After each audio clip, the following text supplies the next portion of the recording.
Welcome back, guys, to another episode of my weekly devlog. So yeah, today is kind of an interesting one because I managed to do a whole lot of stuff, but today on Friday, where I'm recording this, lots of stuff happened. So I ordered a new computer case, for example, and that arrived today. And so when I came home from work, completely sweaty and everything, I took a quick shower, rebuilt entirely the entire computer basically. If you want to see some pictures, then look on my Twitter. You will probably find some over there. Was a lot of work, and now everything is kind of done. It's 9:30 p.m. almost. So yeah, this video should still go out today. And now also the world is kind of ending outside, I think. I mean, it's pretty hot, and it's going to be a lot cooler the weekend, which is kind of great, but also means that there's going to be a lot of rain, which is probably good for the environment and stuff. So yeah, but let's start kind of talking about what I wanted to do. So I wanted to do kind of the Discord bot basics essentially, and I mean, we can directly jump over here. I was currently building on some other stuff. But yeah, this is kind of the Discord bot thing imagings here. Yeah, so this is kind of like just the main function here for the Discord bot. I just made some things small here so it looks tidy, but we can open them all up so it looks like more code, so it has to be better, right? Yeah, this is actually all the code base for the Discord bot. I want to directly jump into Discord now, actually. Uno momento, I am going just over here. Yeah, great. Now you can see like my Discord servers that I'm on. I think I can also make everything here a little bit bigger. Yeah, that looks great. Okay, awesome. So as you can see, this is like the test server, and I was testing some stuff. The bot is also online right now. So the current version of it, the working version at least, is currently on the server already. So it's already up and running all the time basically. So I implemented like some basic functionality. As you can see, there is like a help command, for example, and a ping command, for example, as well. And that just kind of, yeah, you could just kind of take a look if the bot's working. You can type help ping, and then you can see, oh yeah, name ping aliases. So I could also just write ping, and it would also work, or I could write pong, and it would also work. And the description, stuff like that. So the help command, the ping command, I can just type in help and see all the commands.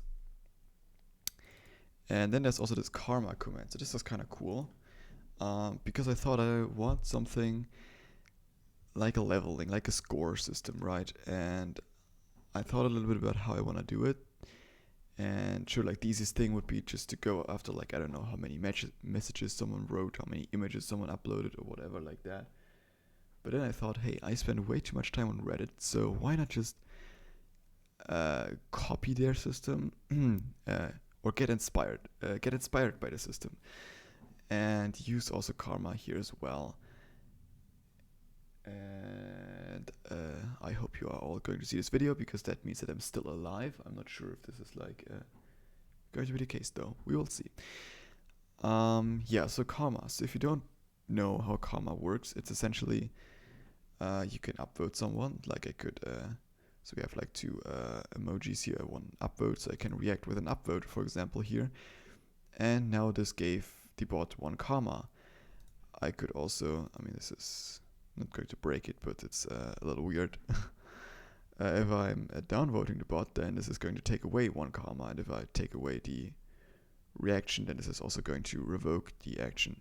In most of the cases, it's still a little bit weird, doesn't work all the time, but at least the thing of giving karma works all the time. Like if you take the react away, then this doesn't always register, but whatever.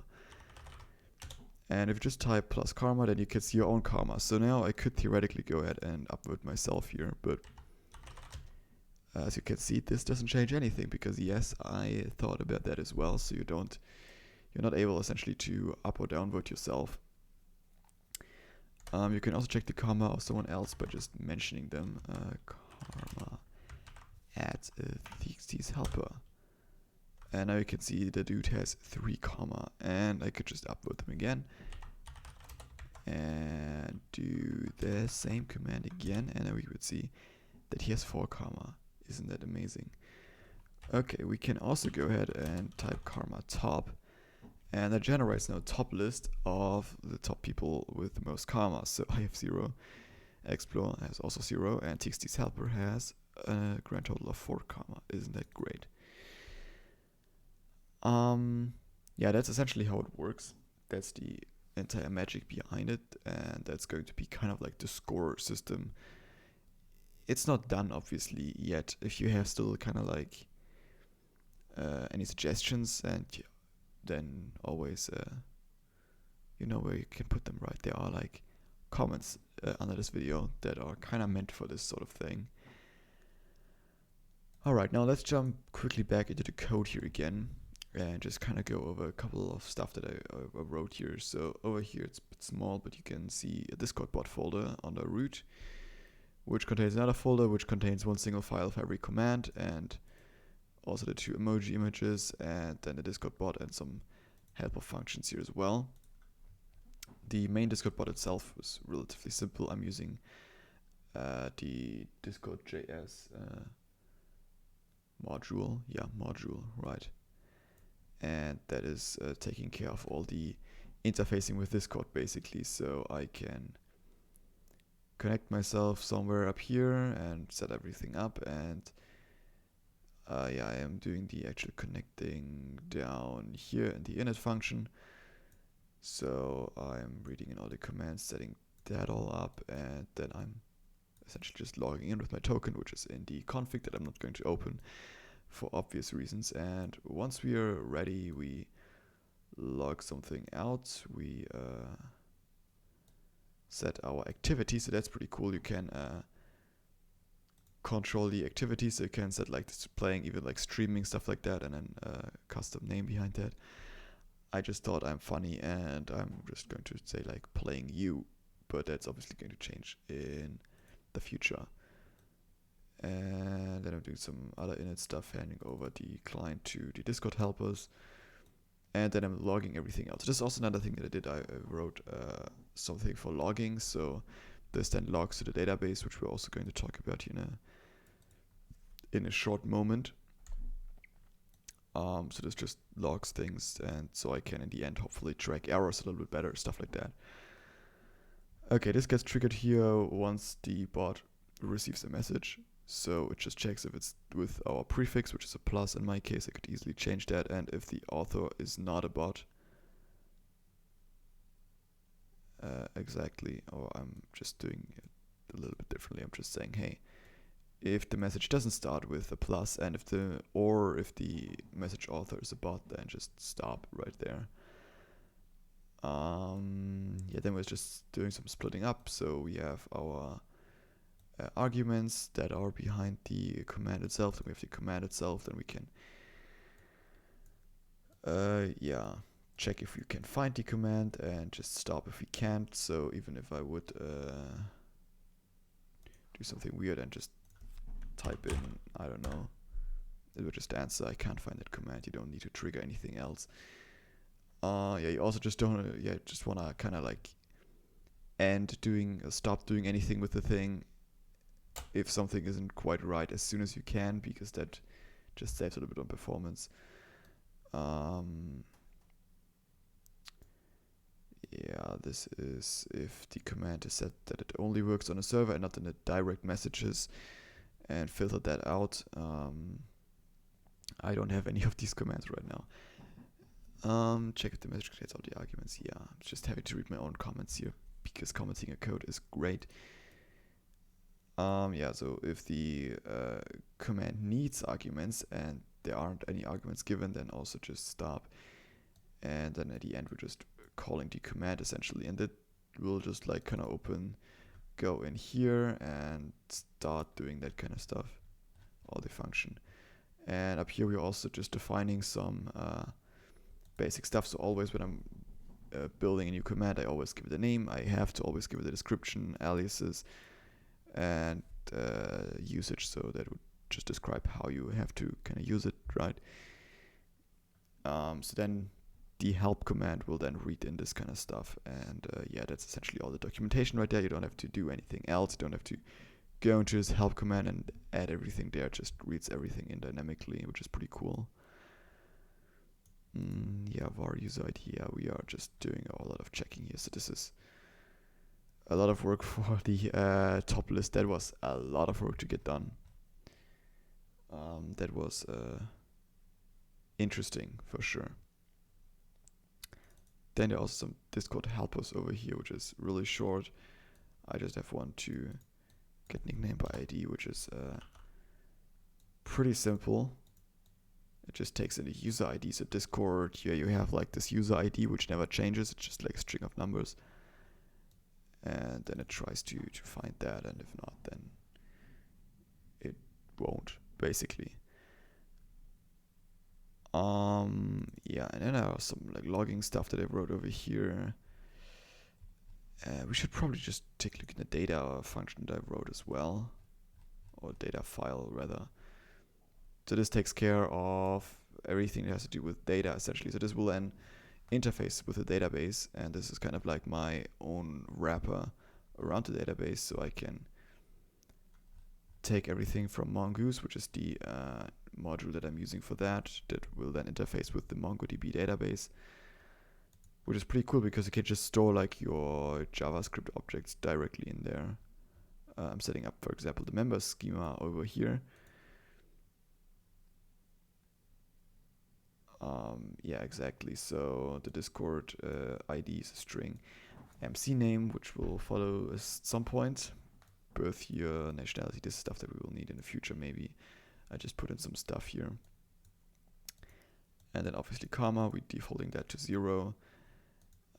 Yeah, so now the interesting thing is that as soon as you are going to call this command and your user essentially doesn't exist in the database yet, then what it will do, it will just kinda do nothing. No, it won't do nothing. That would be bad. It will create your user when it sees that you would need it, and then just build like a basic user object with just like your Discord ID and the comma and everything. I'm still also going to build a way for the bot to know if you're leaving the server, and then it will automatically like delete the data entry essentially of your user, stuff like that. But yeah, just building lots of basics basically. And yeah, logging, let's talk a little bit about that maybe as well. This is how every log entry will in the end look like. We have a timestamp. Type is a date, so that's pretty cool. And date.now will be default, so we will never like enter a date ourselves. The database will just take the current date and log that. So we also have like the date all the time. Then the log level is a number, so 0 would be a debug, 1 an info, 2 a warn, and 3 an error. So that's essentially the severity of the event that's being logged. And looking over the config example, we can also see that we have our log level in here. So this, like the defaults, this would be a 1, which means that we will just log everything in the database that's a 1 or higher. So in this case, only info stuff. Debug things will be like a lot.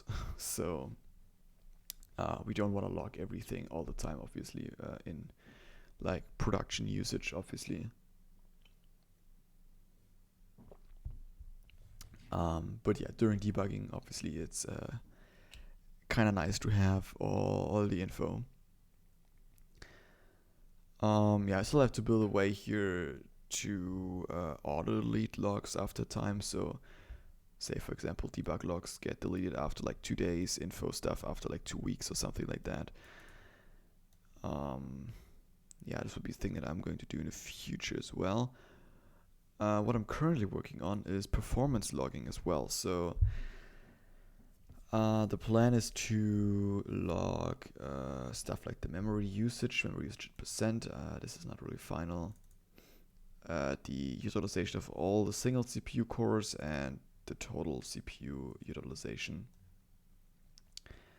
And I'm not sure if this is like a good way to do it, but I thought let's just do it that way that I'm doing it right now, or that I'm not doing it right now, but I'm currently working on it. And that's what I want to have for every of these entries. I want to make one entry to the database every minute, basically, and I'm not just going to take like the current value once a minute and writing that to the database. I'm going to take the value every second, and then I'm going to average it out, and then I'm going to take the peak, so the highest as well, so we can kind of have performance logging. Well, it's just kind of that, so I can, that's the plan at least, type in a command in Discord and it will automatically generate graphs for me. So this is also a thing that I'm going to program soon. I want to write my own JavaScript library essentially for making graphs, like these nice images and stuff like that. Probably not going to look that nice, but yeah, you get the point probably. So I don't have to SSH into the server and like check multiple commands and do like different things to see like how usage is currently looking like. So I can just like type in a command into Discord, and I can also see like the historical data and kind of see how everything looks like, so I can know if I have to scale up the server or not or whatever. And yeah, so I can look like, hey, maybe it's a little bit slow right now. Let's just look at the like utilization and see how it's looking like. Exactly. Yeah, it's not a lot of stuff in here right now, but that's going to be there pretty soon. And hopefully I'll have that ready by next week. So until then, guys, have a great time. As always, if you have any suggestions, then just leave them in the comments down below, even about the project, about the video series as well. And let's see you next Friday, or maybe a little bit earlier. Let's see, with another video. Until then, have a great time. See you all then. Bye bye.